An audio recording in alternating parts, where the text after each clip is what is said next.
Dalam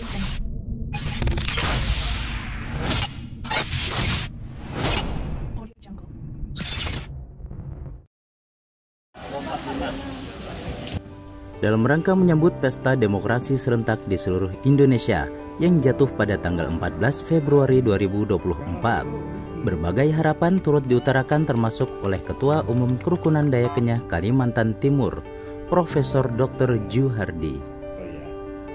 Tapi yang bisa saya sampaikan kepada warga secara khusus ya, dan masyarakat Indonesia pada umumnya, marilah kita laksanakan pemilu ini dengan asas apa tadi, luber, jurdil ya, dan aman ya, damai ya.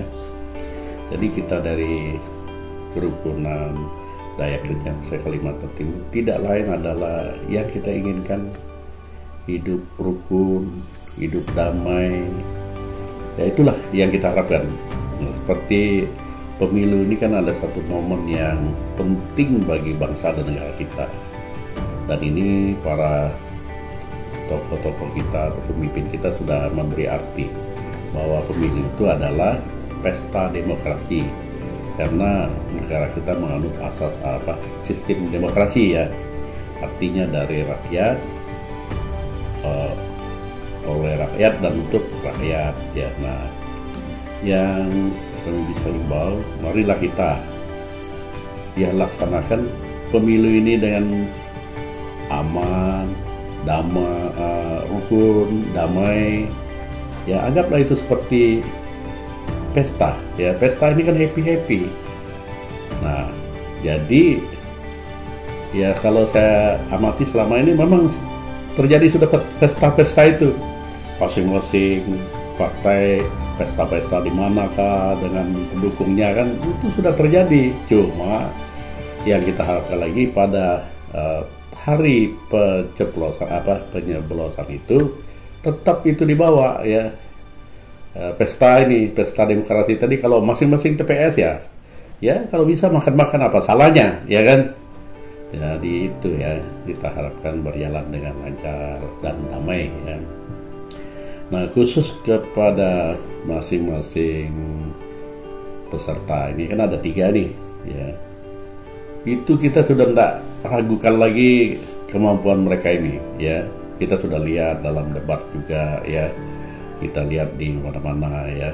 Dan itu mereka ini sudah cocok, sudah pantas dan sudah layak menjadi Presiden Republik Indonesia, baik 01, 02 maupun 03. Nah, masalah yang dihadapi sekarang ini, siapa yang istilahnya terpilih dan siapa yang tidak terpilih.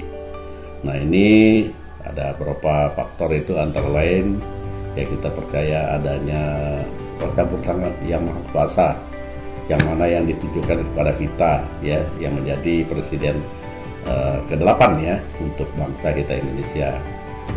Nah, seperti apa yang saya katakan tadi, kita mengharapkan pemilu ini atau pilpres ini benar-benar kita amalkan dan kita laksanakan yang disebut dengan demokrasi. Kita gunakan hak kita. Jangan sedikit-sedikit kita menjelek-jelekan satu dengan yang lain, jangan ya. Itu kalau kita segitu ya namanya orang tidak kadang-kadang orang kan menjadi emosi. Nah, yang kita hindari itu jangan ada konflik, jangan ada yang membuat kerusuhan ya. Jangan ada yang mau menggagalkan pemilu. Nah, itu yang kita himbaukan kepada warga kita Dayak Kenyah, termasuk warga atau rakyat Indonesia pada umumnya ya. Sebab kenapa begitu? Di tempat-tempat lain sudah kita lihat bahwa pertikaian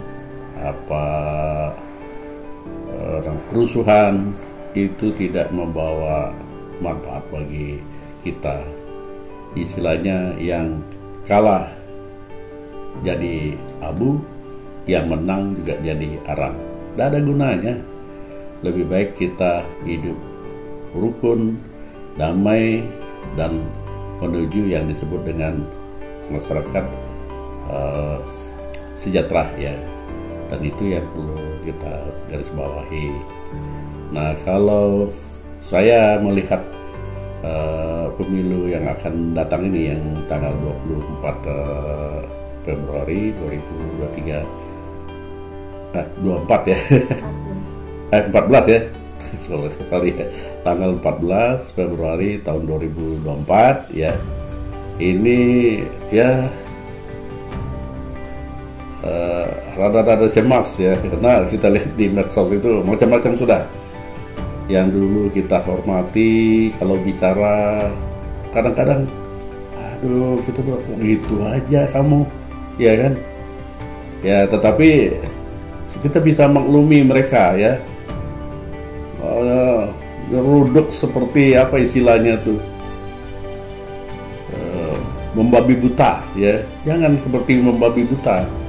Babi itu sendiri ya sudah seruduk ke sana sini kan, apalagi babi buta. Jangan ya, makanya jangan menimbulkan hal-hal yang membuat kita emosi, memecah kita, maupun yang menimbulkan kebencian di hati kita ya. Janganlah ya, kita maunya hidup kita rukun dan damai. Nah, di samping itu kita jangan toh yang terpilih ini ya seperti komitmen salah satu di antara mereka itu dalam closing statement itu. Saya salut dengan closing statement yang disampaikan, bahwa yang terpilih adalah presiden kita semua, termasuk yang tidak memilih. Jadi apa salahnya kalau begitu? Karena apa? Bangsa yang besar ini dibangun oleh semua bangsa rakyat Indonesia ya. Jadi itu. Nah, yang berikutnya mengenai masa depan kita, saya yakin ketiga kontestan ini ya memikir masa depan Indonesia. Nah, kita mengharapkan Indonesia itu tampil tahun 2045. Pada waktu itu usia Indonesia sudah kemerdekaan Indonesia sudah 100 tahun. Dan pada waktu itu diharapkan Indonesia menjadi 4 besar, minimal 5 besar kekuatan ekonomi dunia. Dan ini sudah menuju ke sana. Nah, ini yang para pemimpin kita atau tokoh kita itu sangat disayangkan kalau ini tidak terlaksana. Nah, saya perhatikan di debat-debat mereka itu tujuannya itu baik. Kalau yang vulgar menyebut itu ya 02 itu ya, tapi secara juga tidak kelihatan. Itu 01 juga sama ya, 03 juga sama ya. Artinya ingin membuat Indonesia itu hidup pertama merdeka, berdiri di atas kaki sendiri, dan hidup sejahtera. Jadi saya kira tidak ada lah yang Nah, kemudian ini perlu saya sampaikan ini. Ada yang orang bilang, wah Indonesia menganut oposisi. Oposisi itu opposite itu bertolak belakang dan satu. Kalau oposisi itu apapun yang dikerjakan orang, benar ke salah tetap jadi oposisi. Jangan ya. Nah, bolehlah kita kritik. Kalau kritik ini kan membangun.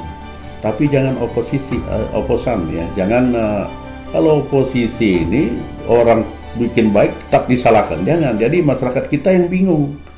Jadi jangan begitu ya. Kita mengharapkan kalau memang yang baik ide pemikirannya ya sudah didukung. Nah, sering saya dengar di debat itu, oh saya setuju dengan ide yang disampaikan oleh ini misalnya. Ya, artinya sama pemikirannya. Nah, masalah yang lain-lain saya kira ya kita bisa tetapi intinya Pilpres ini ajang bagi kita untuk melaksanakan demokrasi dalam rangka memilih pemimpin kita yang terbaik dalam waktu 5 tahun ke depan ya. Dan siapapun dia, apakah 01 kah, 02 kah, 03, siapa yang terpilih itu adalah pemimpin kita, bangsa Indonesia. Jangan dia lagi bikin kelas-kelas, misalnya pendukung dia aja diperhatikan, jangan ya. Kita ya setelah Pilpres ini kita lupakan saja apa istilah itu, riak-riak ya, atau dinamika yang ada pada kita yang macam-macam itu kita tinggalkan aja. Tapi marilah kita bersatu, kita teguh, bercerai kita rutu, kita pegang erat-erat persatuan ini berdasarkan Pancasila Undang-Undang Dasar 45 dalam rangka memperkuat NKRI. Dan jangan lupa negara kita ini Bhinneka Tunggal Ika, berbeda-beda tapi tetap satu jua. Mungkin itu yang saya sampaikan, kurang lebihnya saya mohon maaf. Terima kasih.